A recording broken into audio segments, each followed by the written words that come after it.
Hi,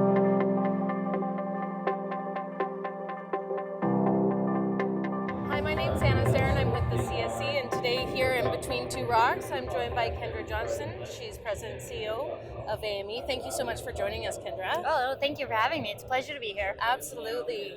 So listen, why don't we start off, why don't you tell us a little bit about AME? Sure. AME is the Association for Mineral Exploration, and we are the lead advocacy group for the mineral explorers based here in British Columbia, exploring in BC, or based here and operating elsewhere. So we have 3 silos to what we do, all around membership and benefits to our members. We have over 5,000 of those members, and part of that are networking events and workshops. Part of that is communication by way of interacting with the public to tell them about our industry. And the third is advocating on their behalf to government. Well, it's really an amazing organization. I sit on your marketing and communication board and am always blown away by the team that you have around you guys. So I really applaud you guys for what you've created. Well, thank you so much, but that's a big part of the organization as well. It does not operate without our volunteers, so thank you for doing that. Yeah, my pleasure. Why don't we get into a little bit on the economic impact of mining in British Columbia? Yeah, for sure. So British Columbia is foundationally a resource province. There's a number of exploration and mining projects happening in the province, and it has an incredible impact. Well, we look at exploration and mining in 2 different ways. So today we're talking about exploration. The impact last year to the province was $331 million from exploration alone right across the province. That money is fairly well distributed. Of the money that's spent within a region, 37% of it stays quite locally in the local communities, whether it be First Nation or municipal community. And 97% of the dollars spent stay in British Columbia. So it might move between regions, but it all pretty much stays close to home. I think it's really important for the community to know that. I mean, it definitely brings so much value to our economic stay in British Columbia.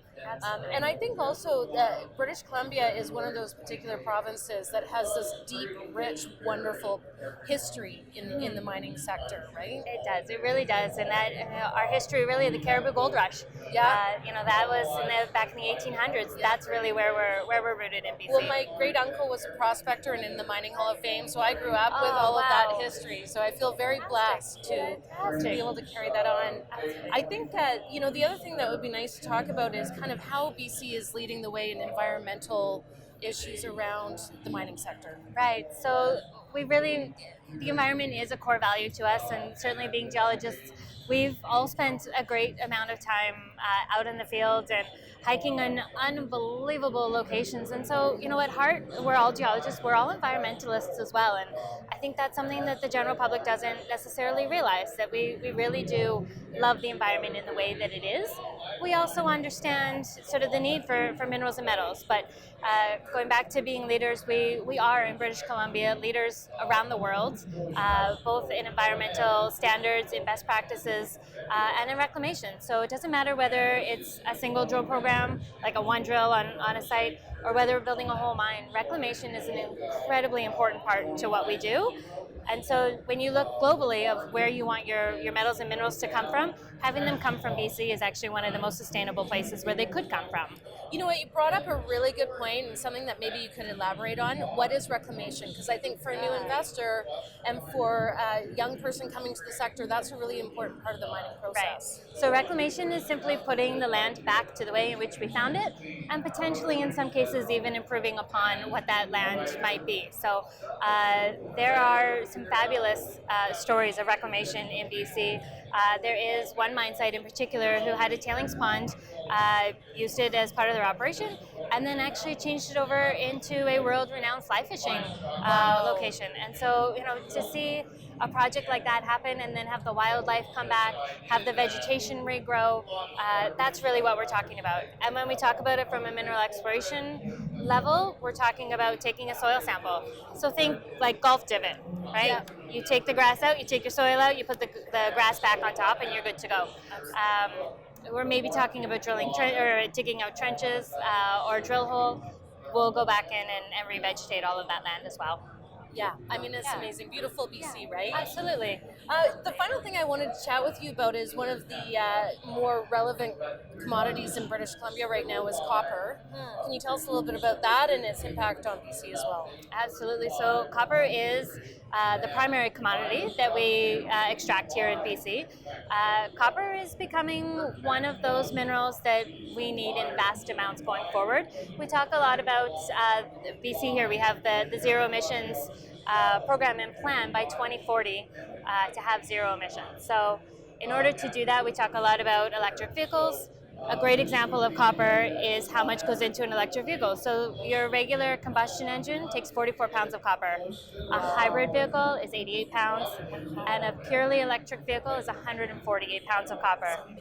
We don't have those kinds of resources at the moment. So we need to be out there exploring for copper and mining copper to be able to create the green future that we all want to be part of and that we want to see succeed. So, and that's one example, right? That's electric vehicles. You multiply that by the technology we have, computers, cell phones, all of those things, wind turbines, solar panels, you need copper in all of those items for copper wiring primarily. Well, and I think also being said is when you're looking at copper as a resource, because we have so many environmental legislations put in to make sure that we take care of our property, you feel good investing in the copper space in a place like British Columbia versus other countries that might not be developed to that point at this stage. Absolutely, absolutely. And really, when we look forward to some of the ESG practices that are happening around the world, really, it's Canada in a lot of cases leading the push for good ESG practices. Yeah, absolutely. One final question is if somebody was new to the sector and wanted to get into the investment side or wanted to learn about it, what ideas could you provide somebody as far as due diligence tools and resources? So there's a couple different ways of looking at it. There's a geological way where it's always good to understand the project that you are wanting to invest in. There's also the investment side, which is a completely different type of due diligence. So first and foremost, most investors are investing in the project and the management. So you always want to do a little bit of a background check on the management. And something as simple as LinkedIn, quite honestly, can be good for that. Searching them up on the securities exchange, you can go and see their track record, the different companies that they've been involved in, some of the successes they've had. A simple Google search. Always amazing what kind of information you get from a simple Google search. But maybe more on the technical sides, we at AME do a number of workshops and courses which are focused on investors and the general public, so always a great resource there. There are a number of fabulous websites around as well. Below BC has some great resources of different rocks that have come from different places. So it'll show you the mineral and a little bit of the history of the rock or the perhaps mining project or even mining town in some cases. Visual Capitalist has some great infographics as well. I love the stuff they produce. Absolutely. So there's all kinds of websites. We have connections to most of them on our website, so amebc.ca. The other one I noticed was Mining Matters. That's a great one for children too, isn't Absolutely. it? Mining Matters, and Mining Matters is there's also Minerals Ed here in British Columbia. So Mining Matters is based in Ontario and looks a little bit more across the country and a variety of different projects and ideas. But locally we've got Minerals Ed as well, and they're a great resource. That's fantastic. Listen, Kendra, thank you so much for joining us Between Two Rocks. Really appreciate it, and I would encourage everyone to go and check out the AME website. Tons of resources, tons of great information. Thank you again. Thank you.